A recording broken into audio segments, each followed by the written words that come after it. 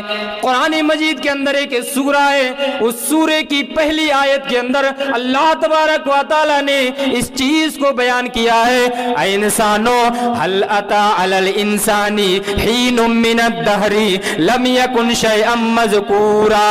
اے انسانو کیا تمہاری زندگی میں ایک ایسا وقت نہیں آیا تھا لم یکن شیئا مذکورا، تمہیں یاد کیا جائے، تمہیں پوچھا بھی جائے، تمہارے بارے میں بیان بھی کیا جائے، اس چیز کے بھی تم لائق نہیں تھے، ہماری پیدائش بھی نہیں ہوئی تھی۔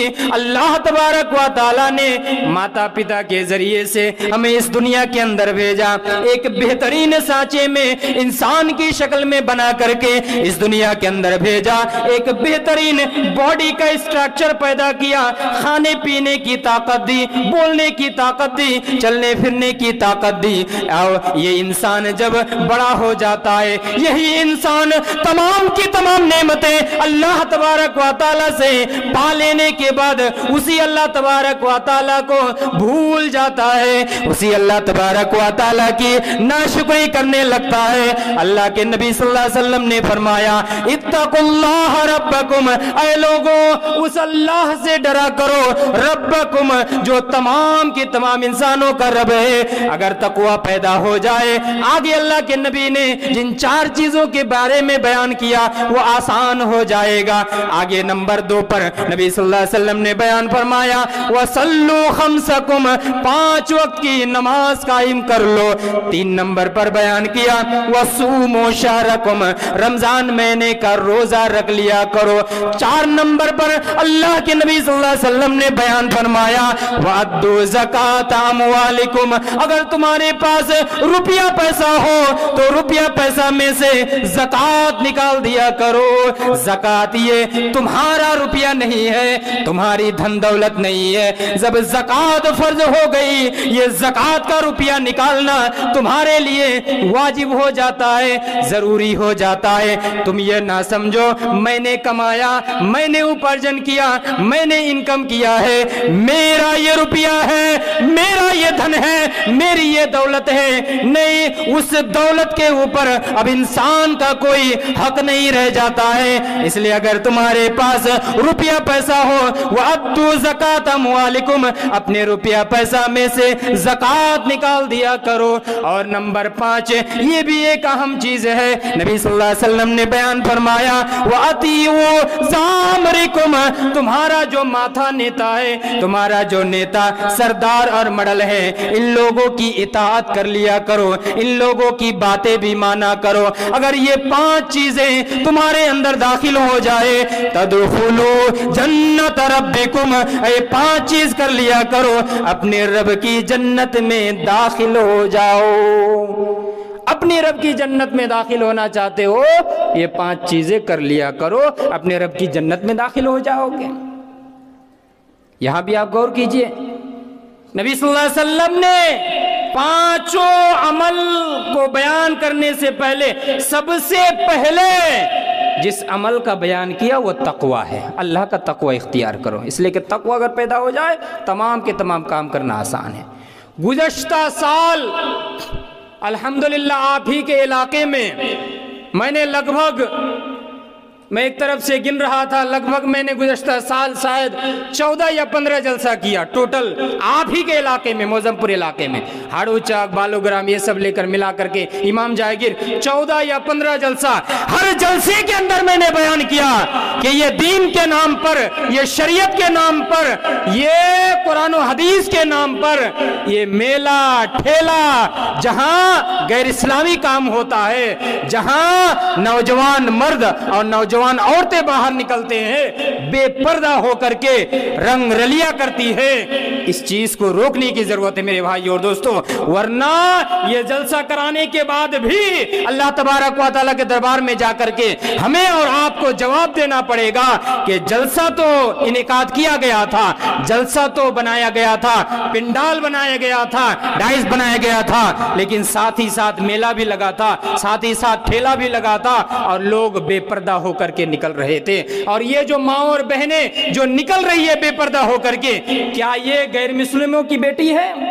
کیا ہندوؤں کی بیٹی ہے؟ یہ ہمارے ہی سماج کے ہم میں سے کسی کی بیٹی ہے، ہم میں سے کسی کی بہن ہے، ہم میں سے کسی کی بھتیجی ہے، ہم میں سے کسی کی بیوی ہے۔ ایسی بیٹیوں، بیویوں اور بھتیجی اور بیویوں کو اگر ہم نہ روک سکے تو پھر یہ جلسہ جلوس کرا کر کے کوئی فائدہ نہیں۔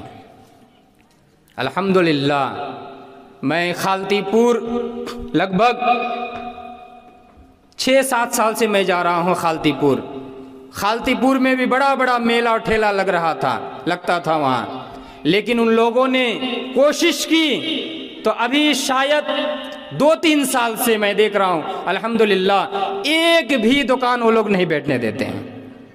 کامیاب ہیں، جلسہ میں پورا مجمع بھرا ہوا ہے، مردوں سے، ماں اور بہنوں سے پورا مجمع بھرا ہوا تھا جلسہ، اور ایک بھی دکان نہیں۔ آج ہم کہتے ہیں کہ ارے جلسہ کے نام پر اگر میلہ نہ ہو تو پھر جلسہ کیسا؟ جلسہ کے نام پر اگر دکان نہ لگائی جائے تو جلسہ کا یہ نہیں ہوگا، میل ملاپ نہیں ہوگا، اچھا نہیں لگے گا۔ نہیں میرے بھائی اور دوستو، اللہ کا خوف کیجئے، کمیٹیوں سے میں درخواست کروں گا کہ آپ لوگ مضبوطی اختیار کیجئے، سختی کیجئے، ورنہ جواب دینا پڑے گا۔ دین کے نام پر اگر گناہ کریں گے تو یہ گناہ اور زیادہ خطرناک ہو جاتا ہے۔ مثال کے طور پر اگر آپ یہی گناہ یہاں اگر کریں اور یہی گناہ اگر آپ مسجد میں جا کر کے کریں، دونوں میں بڑا فرق ہے۔ اور وہی گناہ اگر آپ مکہ میں جا کر کے کریں، حرم شریف کے اندر، وہ اور خطرناک ہے۔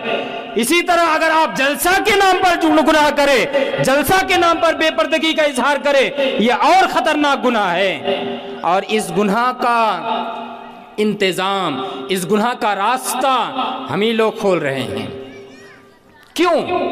جب خالتی پور والے لوگ، وہ لوگ سختی کے ساتھ کر پائے، آپ لوگ نہیں کر پائیں گے۔ آپ لوگ تو اس سے بھی زیادہ مضبوط ہیں، آپ لوگ تو آسانی کے ساتھ اور کر سکتے ہیں، لیکن ضرورت اس بات کی ہے، وہ تقوی ہونا چاہیے، وہ اللہ کا ڈر ہونا چاہیے کہ نہیں، شریعت کے نام پر ہم گناہ کا کام نہ کریں۔